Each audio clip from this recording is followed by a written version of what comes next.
Welcome to mega nine TV. నా పేరు రహీం. ముందుగా హెడ్లైన్స్ చూద్దాం.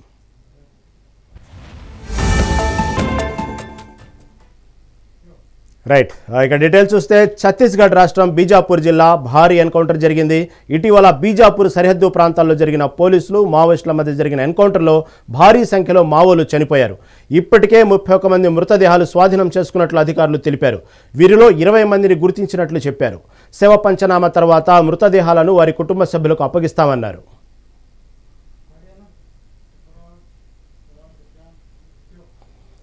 పాకిస్తాన్ తోక జాడిస్తే పరిణామాలు మరింత తీవ్రంగా ఉంటాయన్నారు ప్రధాని మోదీ. ఆ దేశ పాలకులకు పీఓకే వదలడం మినహా మరో గత్యంతరం లేదన్నారు మోదీ. ఆపరేషన్ సింధూర్ సక్సెస్ చేసిన జవాన్లకు సెల్యూట్ చెప్పిన మోదీ, భారత మహిళల నుదుటి కుంకుమ చెరిపేస్తే ఎలా ఉంటుందో చూపించామని చెప్పారు. సైనికుల పరాక్రమం మహిళలకు అంకితమన్నారు మోదీ. పాకిస్తాన్ న్యూక్లియర్ బ్లాక్మెయిల్ చేస్తే ఊరుకోమన్న మోదీ, పరిస్థితి అక్కడి దాకా వస్తే చూస్తూ ఊరుకోమని తేల్చి చెప్పారు. आतंकवादियों ने जो बर्बरता दिखाई थी, उसने देश और दुनिया को झकझोर दिया था.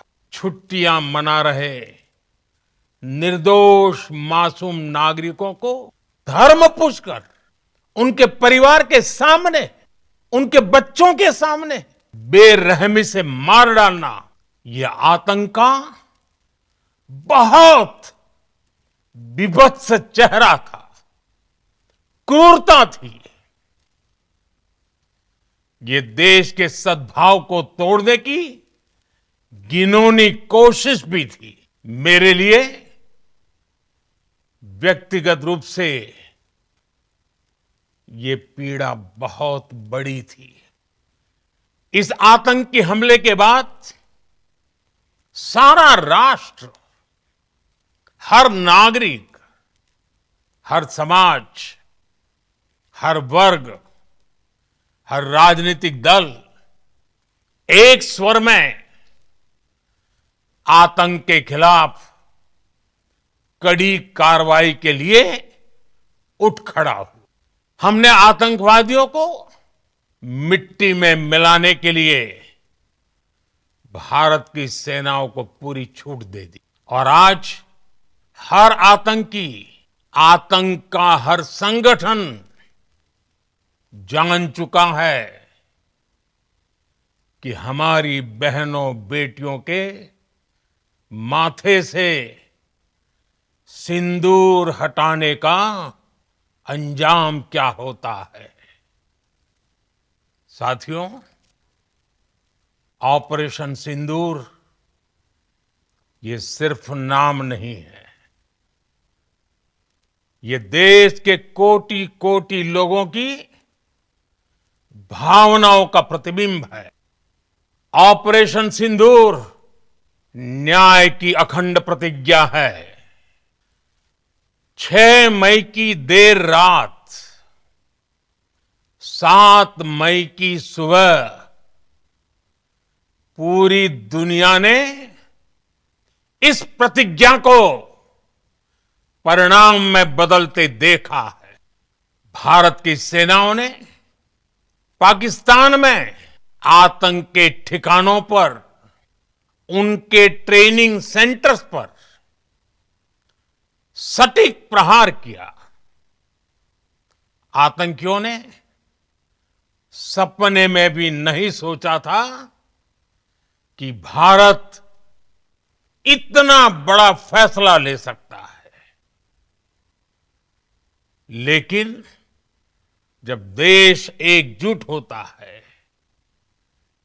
नेशन फर्स्ट की भावना से भरा होता है, राष्ट्र सर्वोपरि होता है,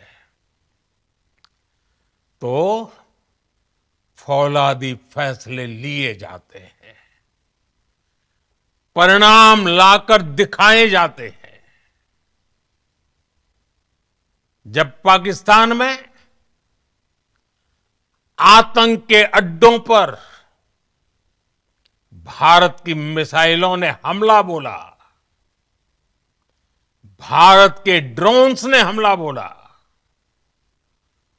तो आतंकी संगठनों की इमारतें नहीं, बल्कि उनका हौसला भी थर्रा गया।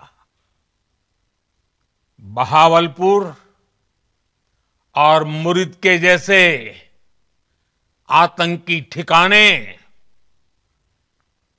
एक प्रकार से ग्लोबल टेररिज्म की यूनिवर्सिटीज रही है। दुनिया में कहीं पर भी जो बड़े आतंकी हमले हुए हैं, चाहे 9/11 हो, चाहे लंदन ट्यूब बॉम्बिंग हो, या भारत में दशकों से जो बड़े बड़े आतंकी हमले हुए हैं, उन सब के तार कहीं ना कहीं आतंक के इन्हीं ठिकानों से जुड़ते रहे। आतंकियों ने हमारी बहनों का सिंदूर उजाड़ा था, इसलिए भारत ने आतंक के ये हेडक्वार्टर्स उजाड़ दिए। भारत के इन हमलों में 100 से अधिक खूंखार आतंकवादियों को मौत के घाट उतारा गया है। आतंक के बहुत सारे आका बीते 2.5-3 दशकों से खुलेआम पाकिस्तान में घूम रहे थे, जो भारत के खिलाफ साजिशें करते थे। उन्हें भारत ने एक झटके में खत्म कर दिया। पहलगाम में మరోవైపు భారత్ పాకిస్తాన్ మధ్య యుద్ధానికి తాను బ్రేక్ వేశానని చెప్పుకొచ్చారు అమెరికా అధ్యక్షుడు ట్రంప్. రెండు దేశాల మధ్య ఉద్రిక్తతలు తగ్గించడానికి దాడులు ఆపాలని కోరినట్లు తెలిపారు. రెండు దేశాలు ఘర్షణ ఆపకపోతే అమెరికాతో వాణిజ్య సంబంధాలు ఉండవని చెప్పానన్నారు Trump. A few words about the historic events that took place over the last few days. On Saturday, my administration helped broker a full and immediate ceasefire, I think a permanent one, between India and Pakistan, ending a dangerous conflict of two nations with lots of nuclear weapons. And they were going at it hot and heavy, and it was seemingly not going to stop. And I'm very proud to let you know that the leadership of India and Pakistan was unwavering, powerful, but unwavering in both cases, and having these. They really were, from the standpoint of having the strength and the wisdom and fortitude to fully know and to understand the gravity of the situation. And we helped a lot. And we helped also with trade. I said, come on, we're going to do a lot of trade with you guys. Let's stop it. Let's stop it. If you stop it, we're doing trade. If you don't stop it, we're not going to do any trade. People have never really used trade the way I used it. That I can tell you. And all of a sudden they said, I think we're going to stop. తెలంగాణలో Congress BJP నేతల మధ్య మాటల యుద్ధం కొనసాగుతుంది. CM Kishan రెడ్డిపై BJP MP Bandi Sanjay చేసిన comments మీద కాంగ్రెస్ నేతలు మండిపడ్డారు. కిషన్ రెడ్డితో పొసగ్గపోవడం వల్లే ఈటెల తమ నేతపై రెచ్చిపోతున్నారని టీపీసీసీ అధ్యక్షుడు మహేష్ కుమార్ ఆరోపించారు. పెద్ద మార్పు వస్తుందని చెప్పి నీకు అధికారం కట్టబెట్టింది, పేన మీద నుంచి పూలబడ్డ అవుతుంది, ఎందుకు ఇట్లా ఆలోచిస్తున్నారు అని చెప్పి చాలాసార్లు మాట్లాడితే ఆయన ఇంకింత రెచ్చిపోయి అన్న మాట ఏంటంటే, ఎవరు చెప్పినా వినను, నేను నాకు నేనే నిర్ణయం తీసుకుంటా, పక్కా కూల కొట్టవలసిందే, మొత్తం బుల్డోజర్లు పెట్టవలసిందే, అడ్డమచ్చినోని బుల్డోజర్ కింద తొక్కవలసిందే, కూల కొట్టవలసిందే. ఇది ఆయన స్టేట్మెంట్. నేనన్నా రాజు కూడా మారు వేషంలో అప్పుడప్పుడు ప్రజలేమనుకుంటారు చూసేస్తాను. సరే నువ్వు రాజు కాకపోవచ్చు కానీ నీ కింద ఇంటెలిజెన్స్ వ్యవస్థ ఉంది, వాళ్ళైనా నీకు చెప్పుంటారు కదా ఇక్కడ ఇట్లా ఉంది అని చెప్పి చెప్పుంటారు కదా, ఎందుకు మీరు వింటలేరు అని చెప్పి మళ్ళా ఇట్లా స్టేట్మెంట్ నడుస్తూనే ఉంది. నడిస్తే ఆయన అన్నాడు, మళ్ళీ నేను ఎవరు చెప్పినా వినను అని. నేను అప్పుడు ఒక స్టేట్మెంట్ ఇచ్చిన, ఎవరు చెప్తే వినని వాడిని, ఎవరు చెప్పినా వినని వాడిని ఆయన నాయకుడు అనరు, మనిషి అనరు, సైకో అంటారు అని చెప్పాను. సైకో అంటారు అని చెప్పాను. ఆయన ఏ కులం ఆయనకే స్పష్టత లేదు. ఈటల రాజేందర్ గౌరవనీయ ఎంపీలు గారు వీళ్ళ క్లారిఫై చేయాలా, ఆయన ముదిరాజ్ కులానికి చెందిన వ్యక్తి, రెడ్డి కులానికి చెందిన వ్యక్తి. బీజేపీలో ప్రెసిడెంట్ పదవి దక్కట్లేదని ఆ ఆక్రోశాన్నంతా మిగతా వీళ్ళ మీద కక్కే ప్రయత్నం చేస్తా ఉన్నాడు. జనరల్గా ఈటల రాజేందర్ గారు నాకు గౌరవం, కొంత పార్లమెంటరీ లాంగ్వేజ్ వాడే అలవాటున్న వ్యక్తిగా నేను గౌరవిస్తాను. కానీ నిన్న ఇవాళ ఆయన మాట్లాడుతున్న భాష, వాడుతున్న భాష, ఆ దిగజారుడుతనం దేని వల్లనో అర్థమవుతలేదు. ఆయనకి పదవి రాకుండా కిషన్ రెడ్డి గారు అడ్డుపడితే ఆ ఆక్రోశం అంతా రేవంత్ రెడ్డి గారి మీద ఇస్తా ఉన్నాడు. ఏం భాష మాట్లాడుతున్నాడు? ఒక ముఖ్యమంత్రి గురించి, ఒక పార్లమెంట్ సభ్యుడే ఉన్న వ్యక్తి మీ హయాంలో కాదా ఈ రాష్ట్రం దివాలా తీసింది? మీరు ఆర్థిక శాఖ మంత్రిగా పనిచేసిన సందర్భంలో ఈ రాష్ట్రము దివాలా తీసిన పరిస్థితి మీరు మర్చిపోయినరా? కేసీఆర్ నిర్వాహకం, నీ నిర్వాహకం వల్లే కదా ఈ రాష్ట్రం 6.5 లక్షల కోట్ల అప్పులో కూరుకుపోయింది. హైడ్రా గురించి మాట్లాడుతున్న మీ నిర్వాహకం వల్లే కదా ఈ భూములన్నీ కబ్జాలకు గురైనాయి. నీవే దేవాదాయ శాఖ భూములు కబ్జా చేసావని మీద కేసు ఉంది కదా. హైడ్రా ఒక దూరదృష్టితో తీసుకొచ్చినటువంటి కార్యక్రమము.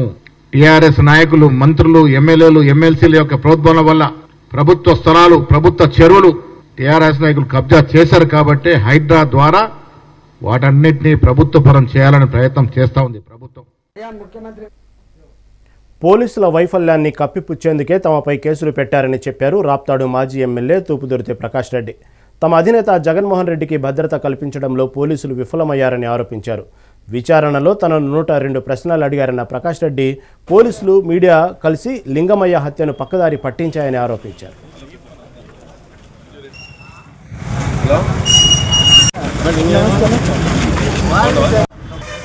పర్మిషన్ అడిగింది నేను కాదు, అనుమతి ఇచ్చి నా అడ్రస్ చేసింది నాకు కాదు, హెలిప్యాడ్ లోపలికి పలానా వాళ్ళని అనుమతించమని అడిగింది నేను కాదు. పోనీ హెలిప్యాడ్ నిర్మాణం జరుగుతూ ఉంది, దానికి సంబంధించినటువంటి ఏర్పాట్లు ఎలా ఉన్నాయి అని వచ్చి పర్యవేక్షణ ముందు రోజు కానీ అంత ముందు రోజు కానీ వచ్చి చేసింది నేను కాదు. పోలీస్ డిపార్ట్మెంటు బ్యారికేడ్ల చుట్టూ వచ్చేటువంటి జనాలను అసెస్ చేసుకుని, అంచనా వేసుకుని ఎన్ని వేల మంది వస్తారన్నటువంటి ఒక ఇంటెలిజెన్స్ లేదా ఎస్బీ వారి నివేదిక ఆధారంగా అంచనా వేసుకుని భద్రతా సిబ్బందిని బ్యారికేడ్ చుట్టూ మోహరించి ప్రజలు బ్యారికేడ్లు దాటి రాకోకుండా అడ్డుకోవాల్సినటువంటి బాధ్యత పోలీసు వారిది.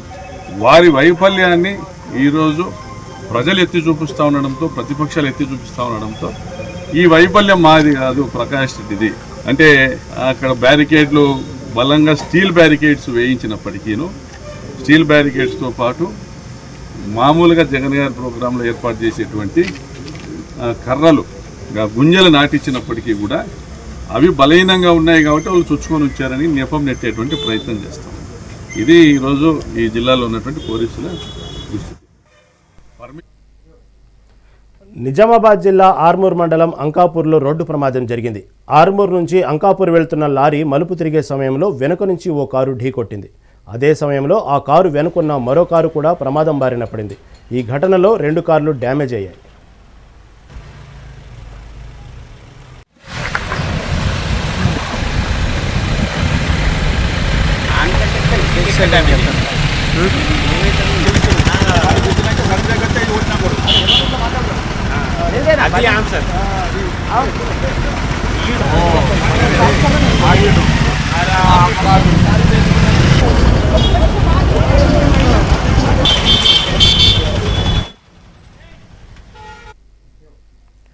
తెలంగాణ వ్యాప్తంగా 4 రోజుల పాటు భారీ వర్షాలు కురుస్తాయని వాతావరణ శాఖ తెలిపింది. ఉమ్మడి ఆదిలాబాద్, నిజామాబాద్, కరీంనగర్ జిల్లాలకు ఆరెంజ్ అలర్ట్ ప్రకటించింది. అలాగే వరంగల్, ఖమ్మం, నల్గొండ, రంగారెడ్డి, మహబూబ్నగర్ జిల్లాలో భారీ వర్షాలు కురుస్తాయని వాతావరణ శాఖ హెచ్చరించింది. ఇప్పటికే వికారాబాద్ జిల్లాలో భారీ వర్షాలు కురుస్తున్నాయి. ఈదురుగాలులకు పెద్ద పెద్ద చెట్లు నేలకూలాయి.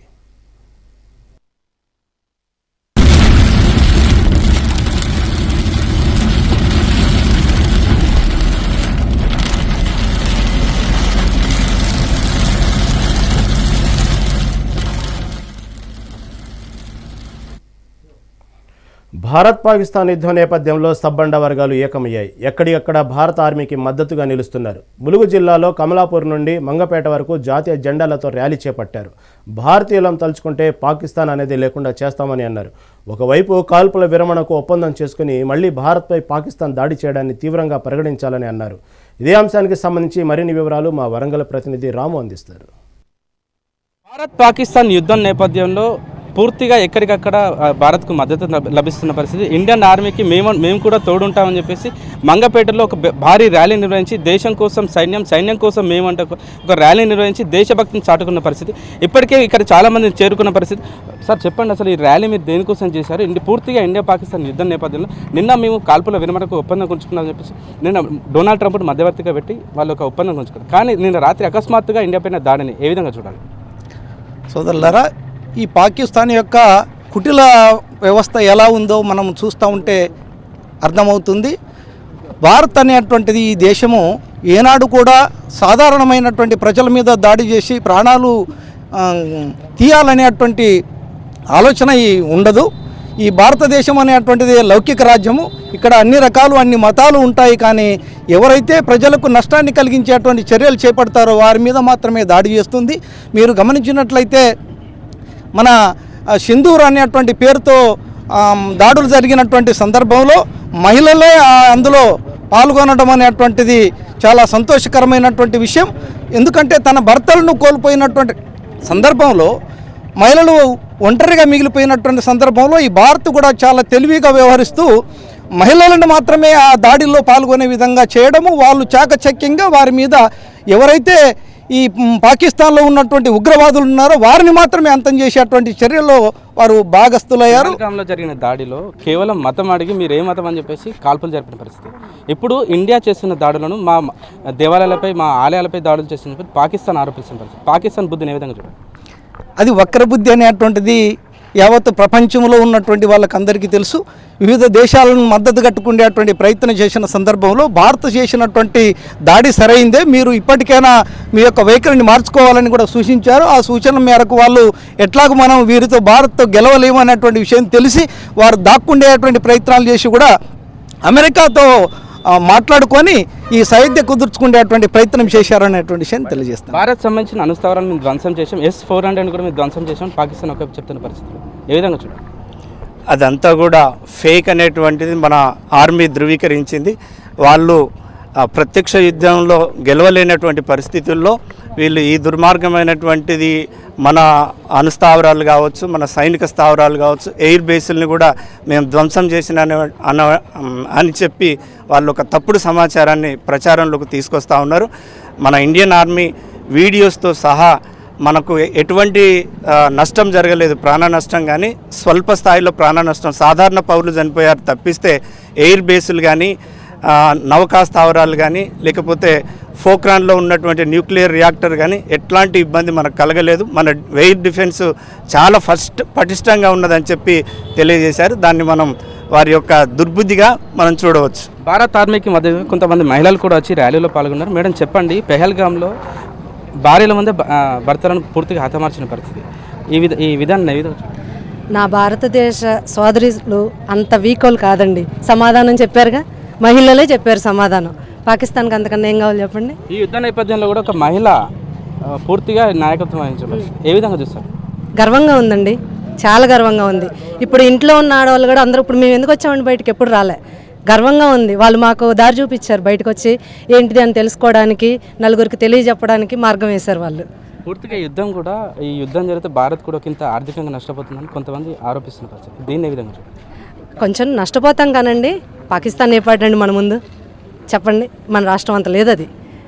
నలుగురు నాలుగు రకాలు అక్కడ, మనం అందరం ఐకమత్యం ఎంతసేపు అండి? మోదీ మౌనం ఊరికే పోదండి, పెద్దగా జరుగుతుంది, వెయిట్ చేయాలి, మనమే విన్నర్స్ ఇక అంతే. పాకిస్తాన్ మన రాష్ట్రం అంతా కాదు, మనం తలుచుకుంటే పాకిస్తాన్ ఒక రోజులో కూడా పూర్తిగా మట్టుపెట్టచ్చు, కానీ ఒక శాంతి కాముక దేశమైన మనం కొంత ఓపిక పడుతున్నాం. కానీ ఇప్పటికి కూడా పాకిస్తాన్ తన కవింపు చర్యలను మానుకోకపోతే భారత్ ధీటనే సమాధానం చెప్తుందని చెప్పేసి వీరికి తెలియజేసిన పరిస్థితి. కెమెరా పర్సన్ భిక్షపత్తో రాము, మెగానంటి, వరంగల్. భారత్ పాకిస్తాన్. విరాట్ కోహ్లీ తన ఫేవరెట్ క్రికెటర్ అన్నారు ఆర్మీ డీజీఎంఓ రాజీవ్ ఘై. 70వ దశకంలో ప్రత్యర్థులను ఆసీస్ బౌలర్లు థామ్సన్, లిల్లీ వణికించేవారన్న ఆయన కోహ్లీ తన కెరీర్ మొత్తం మీద ఆసీస్ బౌలర్లను ఆడుకున్నారని చెప్పుకొచ్చారు. ఒకరిని తప్పించుకున్నా మరొకరు చిక్కక తప్పదన్న సామెతను ఆయన గుర్తు చేశారు. क्रिकेट की बात भी करनी चाहिए क्योंकि मैं देख रहा था कि विराट कोहली ने टेस्ट क्रिकेट से रिटायरमेंट ले ली. कई भारतीयों की तरह वो मेरे भी फेवरेट क्रिकेटर हैं.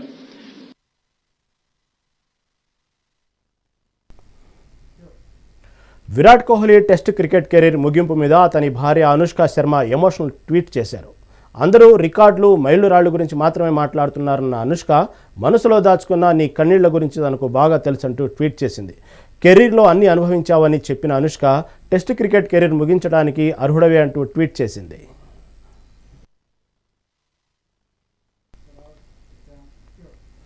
లైసెన్స్ రెన్యువల్ కోసం హీరో నాగార్జున ఖైరతాబాద్ ఆర్టీఓ కార్యాలయానికి వచ్చారు. ఆర్డీఓ కార్యాలయంలో వేలిముద్ర వేసిన ఆయన ఫోటోలు దిగారు.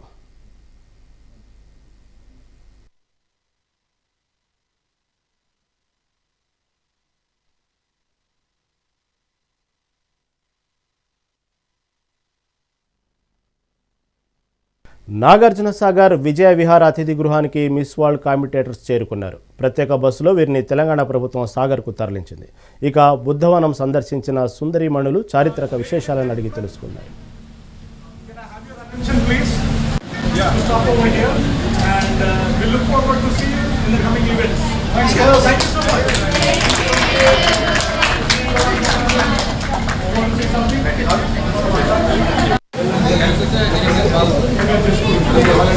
Okay, ladies and gentlemen, can I have your attention please?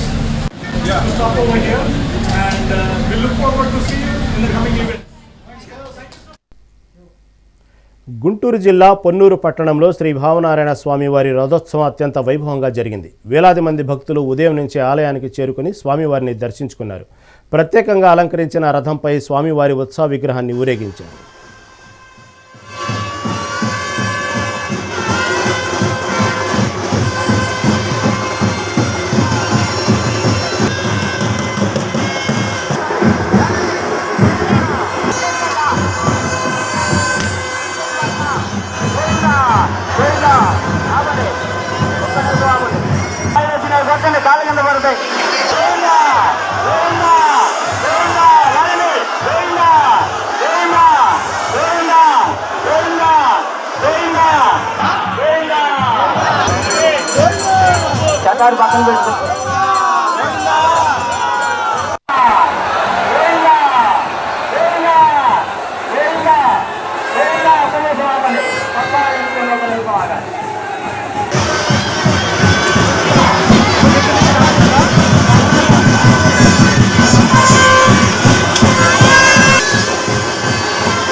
Right, ఇవి ఇప్పటివరకు అప్డేట్స్. చూస్తూనే ఉండండి మెగా 9 టీవీ.